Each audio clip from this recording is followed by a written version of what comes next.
السلام علیکم ورحمۃ اللہ وبرکاتہ۔ سچا بولیے بول سے اسلام نگر کا مسافر محمد نعیم سہل لایا ہے آپ کے لیے ایک بہت ہی فائدے مند بیان۔ اس بیان میں آپ جانیں گے پہلے خلاصہ اور پھر ہوگی وضاحت۔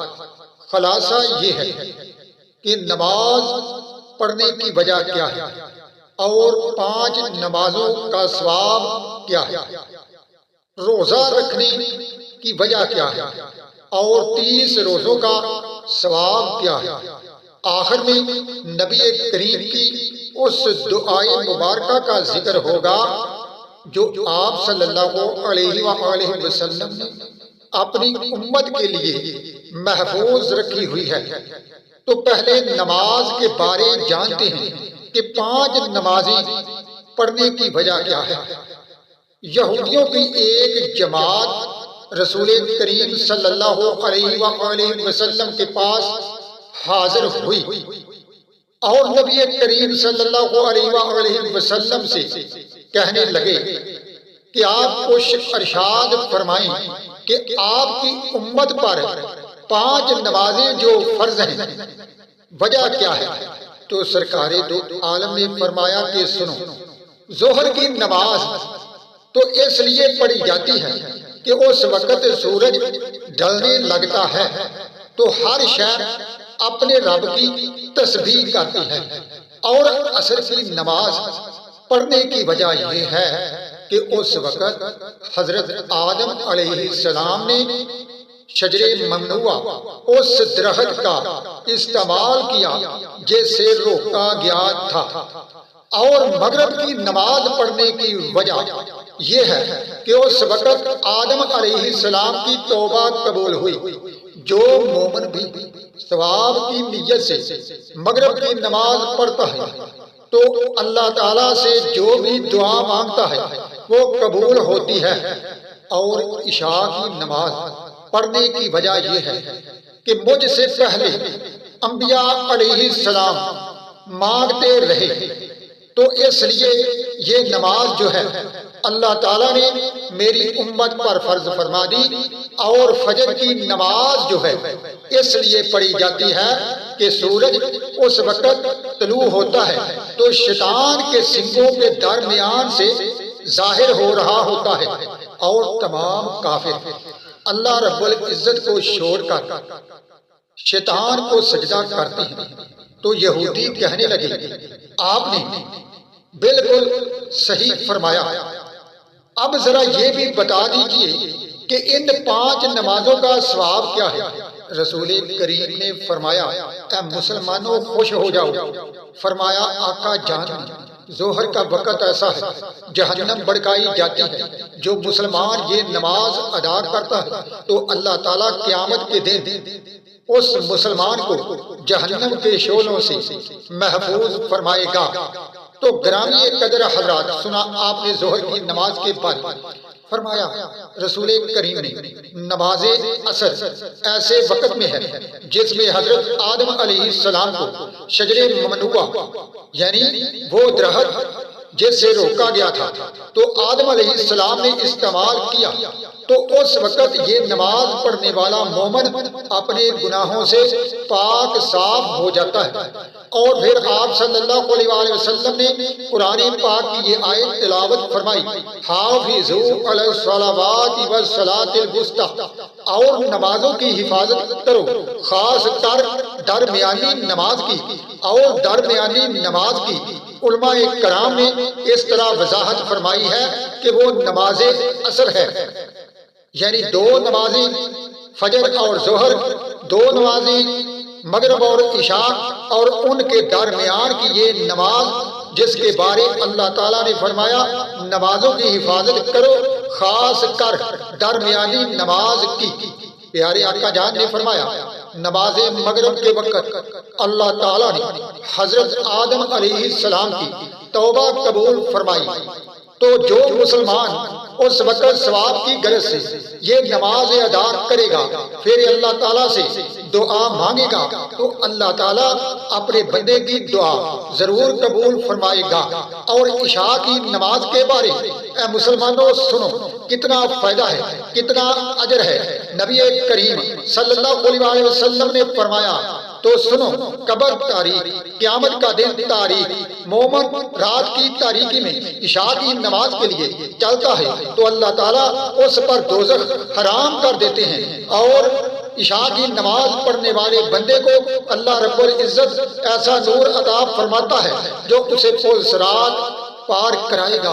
اور فجر کی نماز اگر کوئی مسلمان 40 دن تک با جماعت ادا کرتا ہے تو اللہ تعالیٰ کی طرف سے اس مسلمان کو 2 براتیں، 2 آزادیاں ملتی ہیں۔ ایک آزادی یہ ہے کہ آگ سے بچ جاتا ہے، اور دوسری آزادی یہ ہے کہ نفاق یعنی منافقت سے محفوظ ہو جاتا ہے۔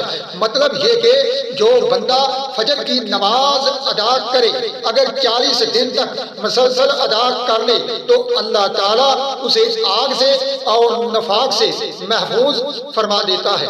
تو یہودی کہنے لگے آپ صلی اللہ علیہ وسلم نے بالکل سچ فرمایا۔ تو اب سوال یہودی یہ کرنے لگے کہ روزے رکھنے کی وجہ کیا ہے جو آپ 30 روزے رکھتے ہیں؟ تو نبی کریم نے فرمایا کہ 30 روزے رکھنے کی وجہ یہ ہے کہ آدم علیہ السلام نے شجر ممنوعہ اس درخت کا پھل کھا لیا جس سے روکا گیا تھا، تو اس کا اثر آدم علیہ السلام میں 30 دن تک رہا۔ تو اللہ تعالیٰ نے آدم علیہ السلام کی اولاد کے لیے 30 دن کے روزے رکھنا فرض قرار کر دیا، اور بھوک کی وجہ سے بندے کا باطن اندر سے صاف ہو جائے گا، اور اندر جو ہے پاک ہو جائے گا گناہوں کی آلودگی سے۔ تو اس لیے اللہ تعالیٰ نے 30 روزے جو ہیں مقرر فرمائے۔ 30 روزے رکھنے کی وجہ سے آدمی گناہوں سے پاک اور صاف ہو جاتا ہے۔ تو یہودی کہنے لگے آپ صلی اللہ علیہ وسلم نے بالکل سچ فرمایا ہے، تو اب ان روزوں کا ثواب جو ہے ان کے بارے میں فرما دیجئے۔ تو پیارے آقا نے ارشاد فرمایا جو بندہ رمضان کے روزے ثواب کی نیت سے رکھے تو اللہ تعالیٰ اسے 7 چیزیں عطا فرماتے ہیں۔ نمبر 1، اس سے بدن کا حرام گوشت پگھل جاتا ہے، یعنی روزہ رکھنے کی وجہ سے۔ نمبر 2، اللہ تعالیٰ اسے اپنی رحمت کے قریب کر لیتے ہیں جو روزہ رکھتا ہے۔ نمبر 3، روزہ رکھنے والے کو اچھے اعمال کی توفیق ملتی ہے۔ نمبر 4، روزہ رکھنے والا بھوک پیاس سے بے خوف ہو جاتا ہے۔ نمبر 5، روزہ رکھنے والے کو عذاب قبر سے نجات مل جاتی ہے، یعنی قبر کا عذاب نہیں ہوگا۔ نمبر 6، روزہ رکھنے والے کو قیامت کے دن اللہ رب العزت ایسا نور عطا فرمائے گا جو پل صراط سے گزرنے تک اس کے ساتھ رہے گا۔ نمبر 7، روزہ رکھنے والے کو جنت میں اللہ تعالیٰ بہترین آزاد انعام عطا فرمائے گا۔ تو کہنے لگے یہودی آپ صلی اللہ علیہ وسلم نے بالکل سچ فرمایا۔ تو نبی کریم صلی اللہ علیہ وسلم سے آخری سوال یہودی یہ کرنے لگے کہ آپ کو باقی انبیاء کرام پر فضیلت کیوں حاصل ہے؟ تو نبی کریم صلی اللہ علیہ وسلم نے فرمایا سنو، ہر نبی نے کسی موقع پر اپنی قوم کے لیے ہلاکت کی بد دعا کی ہے، لیکن سنو میں نے اپنی دعا اپنی امت کے لیے خاص رکھی ہوئی ہے، اور وہ دعا ہے شفاعت کی، گناہ گاروں کی۔ روزے قیامت میں شفاعت کروں گا، اور وہ دعا محفوظ رکھنے کی وجہ بھی یہی ہے کہ اللہ میری وہ دعا قبول فرمائے اور میری امت کے گناہ گاروں کو اللہ تعالیٰ بخشش فرما کر جنت میں داخل فرمائی۔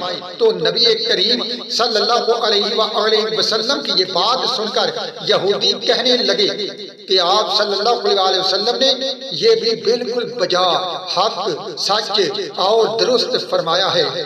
تو مسلمان ہماری نبی کی شان یہ، مقام یہ، مرتبہ یہ، رتبہ یہ، درجہ یہ ہم آقا جان کے محبوب امتی بن جائیں تو نبی کریم اپنے دامن میں ہمیں لے لیں گے اور آقا جان روز قیامت محبت کی نظر سے ہمیں دیکھیں گے تو نبی کریم صلی اللہ علیہ وسلم سے محبت کرنا لازم کر لو۔ اللہ آپ سب پر اپنی رحمت فرمائے، نبی کریم کی محبت، آپ صلی اللہ علیہ وسلم کی سنت پر چلنے کی توفیق عطا فرمائے۔ تو نبی کریم صلی اللہ علیہ وسلم پر درود و سلام بہت زیادہ پڑھا کرو۔ صلو علی الحبیب صلی اللہ تعالی علی محمد صلی اللہ علیہ وآلہ وسلم۔